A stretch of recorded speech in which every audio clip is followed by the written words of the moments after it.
So cool, science!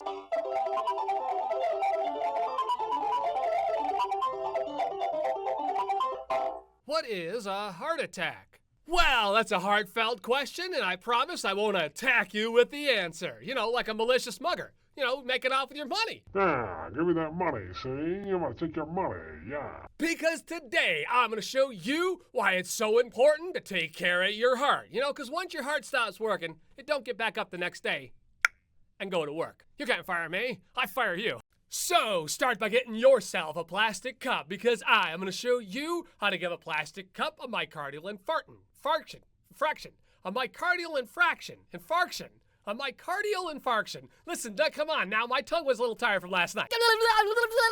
Start by using some scissors to cut a hole in the bottom of a plastic cup. Get a thick straw and cut it about 6 centimeters and place it in the hole. Get some duct tape, attach the straw to the plastic cup while plugging the hole. Dip the straw into some vegetable shortening. Using a stir straw, poke a small hole through the vegetable shortening. Place the cup so it drains into a bowl and block the straw with some clay. And finally, fill the cup up with some cherry soda. And of course, now all you have to do is remove the clay and check this out. All right, this is gonna take a few minutes, so I'm gonna dash through this cam footage.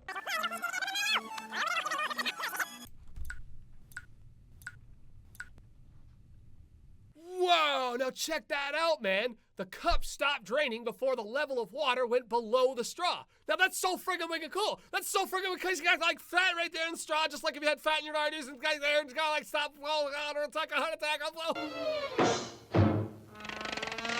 Why is it that the straw stops draining even though the liquid is above the straw's level? And what does this have to do with, well, a heart attack? Well, don't look at me. Take a closer look at this. Normally, your blood flows through your veins with little to no fatty deposits along the walls. Consuming a diet of high fatty foods such as potato chips, processed meats, and sugary dairy products adds fat to the bloodstream, which can build up on the blood vessel walls. You might think that your heart doesn't need blood because of the huge volume of blood already in the heart. However, the heart has to supply blood to the muscle cells that make up your heart. It does this through the coronary arteries. If one of these coronary arteries gets blocked with fat, this stops the flow of blood, which carries oxygen to the heart cells. With no oxygen, heart cells stop pulsating, and a few of them die. If too many of these cells die off, it stops the electrical signals in the heart, and the heart stops pumping completely, going into cardiac arrest. If the heart is not restarted within 4 minutes, this will lead to death. Unlike skin cells, your heart cells never regenerate. So now you know more about myocardial infarctions. You know, being able to demonstrate a heart attack right at home is why science, I heart.